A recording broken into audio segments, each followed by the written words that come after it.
2 years ago, the scariest bill in America was the one taped to your door. Rent going up $300, $400, $500, take it or leave. Millions of people, especially retirees on fixed incomes, quietly did the math and realized something terrifying. The rent was going to outlive their savings. But in 2026, the entire equation has flipped. Across the country, rents are collapsing.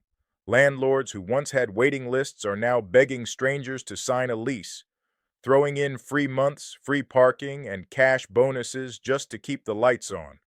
And while they panic, a different group of Americans is watching from the parking lot, paying nothing at all. Van dwellers.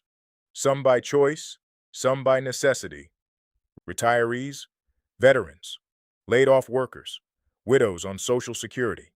People who stepped out of the rent race entirely and discovered that in certain cities, you can live legally, safely, and completely free on wheels. This is Discover the Nation, and today we're counting down the 10 U.S. cities where rent is collapsing and where people living in vans have quietly figured out how to live for free in 2026. Stay until number 1, because the last city on this list has the steepest rent crash in modern American history, and it might be the best place in the country to park a van right now. Let's dive in. Number 10, Jacksonville, Florida. Jacksonville was supposed to be the affordable answer to Miami. When South Florida priced out its own residents, developers bet everything on the First Coast, pouring tens of thousands of new apartments into the sprawl between downtown and the beaches. By 2026, they built far more than anyone needed. Rents across the metro are down roughly 8% year over year, according to national rent trackers. And brand new complexes along the south side and near the St. Johns River are offering 2 months free just to fill floors that have never held a single tenant. Landlords who bought in at the peak, expecting Miami refugees to keep flooding north, are watching those refugees stop coming. But drive out toward Jacksonville Beach at sunrise and you'll see the other side of this story. Camper vans and converted cargo vans parked in quiet rows near the ocean, curtains drawn, solar panels catching the first light. Many belong to retirees who sold or lost their homes during the insurance crisis and decided that if Florida was going to charge them like millionaires, they'd live like nomads instead. Church parking lots across Duval County have become informal sanctuaries, with congregations quietly allowing a handful of vans to stay overnight in exchange for keeping the lot clean and safe.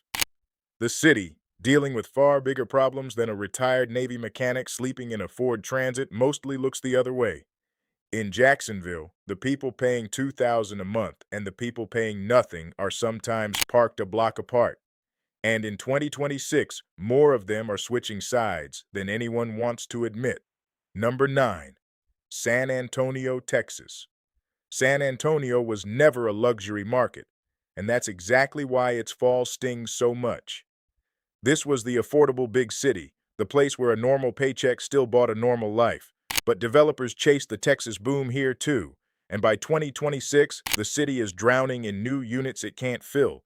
Rents are down close to 9%, among the steepest declines in Texas, and complexes along Loop 1604 that opened with ribbon cuttings and food trucks now sit with entire wings dark at night. For landlords, it's a slow bleed. For San Antonio's massive population of military retirees, it's become something else entirely, an invitation to rethink everything. This city has one of the largest veteran communities in America.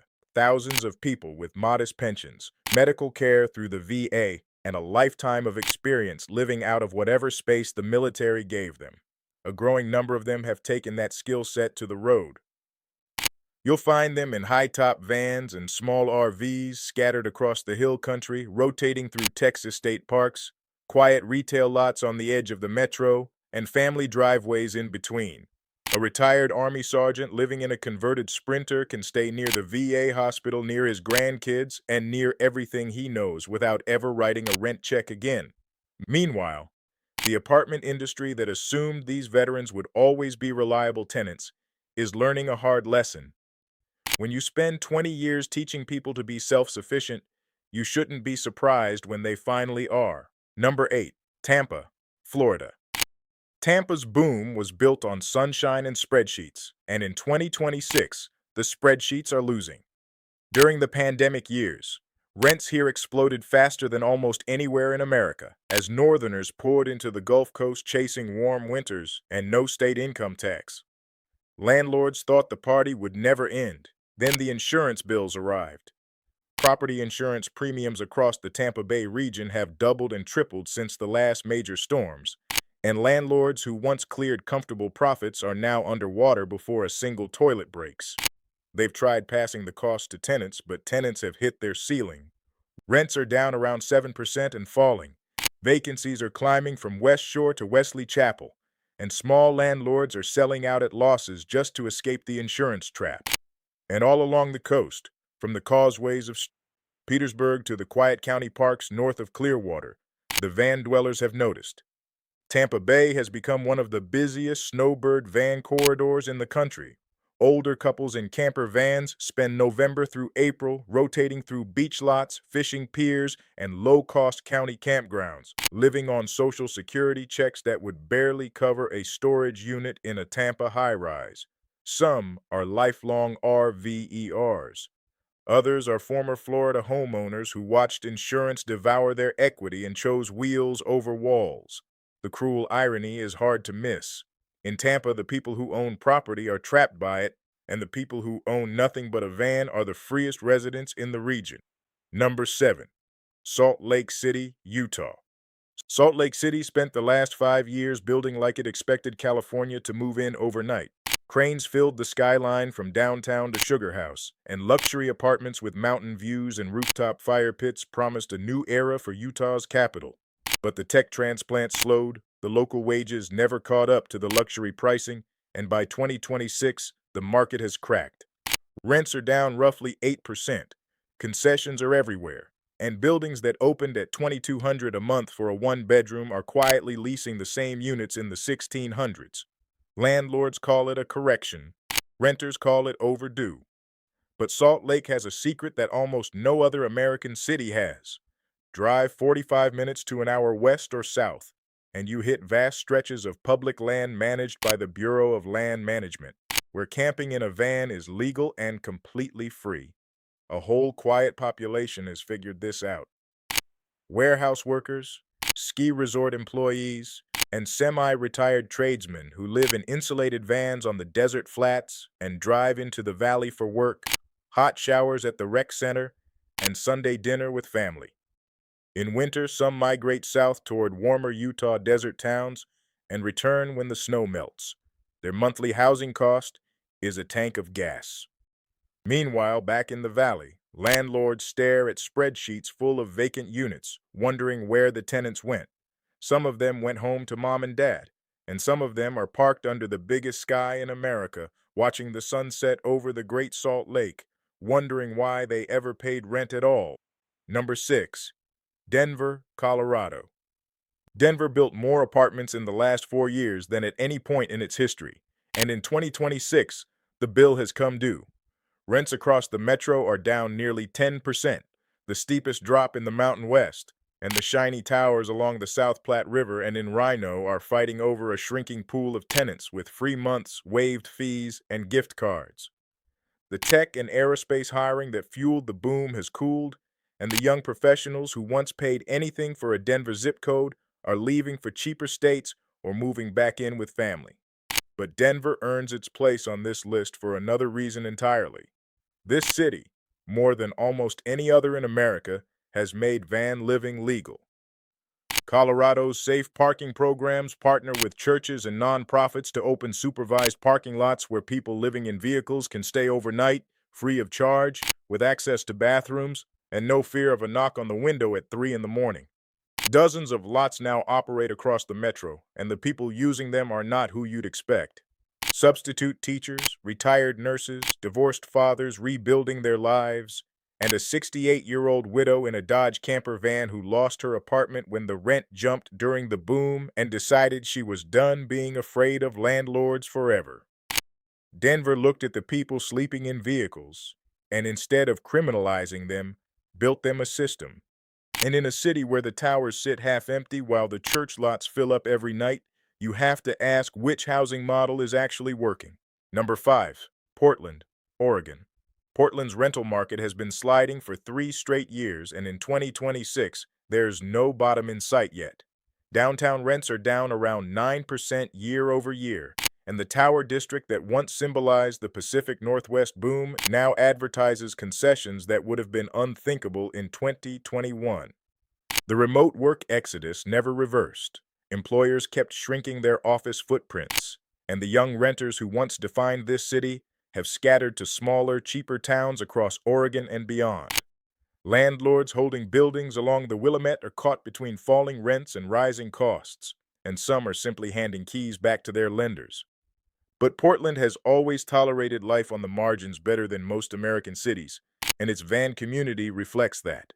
Along the industrial streets of the east side and in designated safe rest sites around the city, thousands of people live in vans, buses, and RVs with a level of official acceptance that exists almost nowhere else. Enforcement focuses on safety and sanitation, not eviction. There are organized van communities with shared tool libraries, group text chains that track which streets are quiet, and retired neighbors who bring coffee to the school bus conversion parked on their block. It isn't paradise. Rain for 8 months a year tests anyone living in a metal box. But for the older van dwellers who've settled here, Portland offers something priceless: the ability to exist without hiding. And as the towers downtown grow emptier and the van rows grow longer, Portland in 2026 looks like a preview of a question the whole country will eventually face. What happens when housing and homes stop being the same thing? Now, before we get to the top 4, one quick thing. The van dwellers in this video aren't surviving on luck. The ones doing this comfortably follow specific methods, exact overnight spots, daily routines, and the rules that keep them safe, legal, and completely free. There's far more of it than fits in one video, so we put all of it into a guide called the Van Life Savings Manual. Whether you're seriously thinking about van life, you're already living it, or you know someone out there on the road right now who you worry about, this is the information that keeps people safe and housed on wheels. The link is in the description below, or just scan the QR code on your screen. Now, number 4. Number 4. Las Vegas, Nevada. Just after midnight, in the far corner of an off-strip casino lot, a row of camper vans sits under bright lights and security cameras, and nobody bothers them. Las Vegas has quietly been one of the easiest places in America to live in a van for decades. The casino economy built something it never intended: a citywide network of massive, well-lit, camera-covered parking lots where a quiet van draws no attention at all, because a van dweller who spends $20 on breakfast and keeps to himself is just another customer. And minutes beyond the neon, the open desert begins. Mile after mile of public land where camping costs nothing and the only neighbor is the wind. The van community here is heavy with retirees and casino workers alike. People who ran the numbers on an $1,800 apartment against a paid-off van and free desert sunsets and never looked back. In 2026, more of them are running that math than ever because the rental market they left behind is sinking. Valley rents are down about 10% from their peak, tourism is softer, casino hiring is thinner, and the service workers who power this city are stretched to the breaking point. Complexes in Henderson that filled overnight during the California rush now dangle free months at anyone who walks through the door. In a city built entirely on calculated risk, the people living rent-free in their vans may have made the smartest wager in town. Number 3. Tucson, Arizona. While Phoenix grabbed the headlines during the boom, Tucson quietly became the winter capital of American van life, and in 2026, it's also one of the best rental bargains in the country. Rents here have slipped around 7%, not because of luxury oversupply like other cities, but because the entire Arizona market is deflating, and Tucson was never expensive to begin with. A decent one-bedroom that crept toward $1,200 during the frenzy is drifting back under $1,000, and landlords who stretch to buy investment properties are discovering there's no such thing as a guaranteed return, even in the sunshine. But the real story of Tucson is what surrounds it. This city sits in the middle of some of the most van-friendly geography on Earth. Vast stretches of Sonoran desert public land where camping is free and legal for weeks at a time. winter temperatures that make a van livable with nothing but a blanket and a cracked window, and a straight shot up the road to Quartzsite, the legendary desert gathering where tens of thousands of RVers and van dwellers assemble every January, like a rolling city of the priced out and the free. Tucson's van population swells every winter with snowbirds from Michigan, Minnesota, and Canada, retirees stretching pensions that stopped stretching years ago. They fill the desert washes and the far corners of big box parking lots, spend their money at local diners and laundromats, and vanish north when the heat returns. Tucson doesn't fight them. In a strange way, the city and its nomads have reached an understanding that the rest of America hasn't. There's more than one way to be a resident. Number 2. Phoenix, Arizona. Drive the desert fringe north of the valley on a January morning and you'll find them. And they are not who you'd expect. Most of them are seniors, men and women in their 60s and 70s, parked on public land where living in a vehicle costs exactly nothing, in a winter climate so gentle that a van needs no heater at all. Their rent doubled during the boom while their Social Security checks grew by crumbs, and they looked at the last decades of their lives and refused to spend them terrified of a lease renewal. They ride out the brutal summers up in the cool pines of northern Arizona and come back down when the desert turns kind again. Meanwhile, the city they orbit is choking on its own ambition. Phoenix built for a wave of California migration that slowed to a trickle, and by 2026, the valley is working through one of the deepest rent corrections in the nation. Landlords who borrowed cheap money and bought at the top are trapped between expensive loans, tripled insurance, and tenants who simply are not coming, and the concessions grow more desperate by the month. Phoenix spent years building luxury for people who never arrived, while the people who were already here moved into vans. That is the sentence that explains 2026 better than any statistic. Number 1, Austin, Texas. And at number 1, the city that defines this entire era.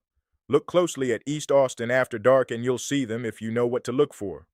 Plain white cargo vans parked along quiet streets and in the far corners of retail lots off the highways, vehicles that look like a contractor's work truck from the outside and hold a full tiny home within. Some belong to tech workers who kept their remote jobs but refused to keep paying Austin prices. Others belong to older Texans, musicians, cooks, and tradespeople who built this city's soul, got priced out of it, and now live rent-free in the shadow of towers they could never afford. Austin isn't gentle toward street camping, so its van dwellers have become the most disciplined in America, invisible by day, mobile by nature, and gone by morning. And the city they've outsmarted is living through the steepest rent collapse in modern American history. The tech gold rush sent Austin rents up faster than anywhere in the country, and the correction has been just as violent. By 2026, average rents are down more than 15% from their peak, and the downtown towers hold vacancy rates the city has never seen. The layoffs came in waves, the startups folded, and the six-figure renters who once fought over apartments simply left. Landlords who paid record prices for luxury units are underwater on their loans, cutting rents month after month, and still watching the lights stay off.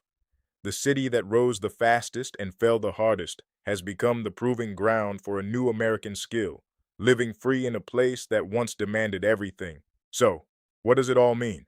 Across the country, two stories are unfolding at the same time.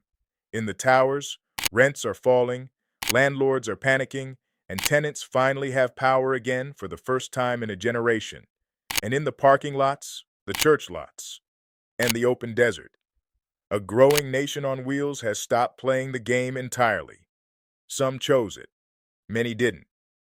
But together, they're proving something the housing industry spent decades denying, that the roof over your head and the rent you pay were never the same thing. If you're watching this from an apartment, use this moment. Negotiate. Ask for the free months. The leverage is yours now. And if this opened your eyes, hit subscribe, because you've been watching Discover the Nation, your home for cinematic deep dives into America's biggest transformations, and the rent collapse of 2026 is only the beginning of this story. But if you're watching this from a van, or thinking about it, or lying awake worried about someone you love who's out there on the road tonight, do one thing before this video ends. The Van Life Savings Manual is linked in the description below, or scan the QR code on your screen right now. It's the difference between struggling and thriving on wheels, and it's what keeps people safe, legal, and housed. And as always, the numbers tell the story.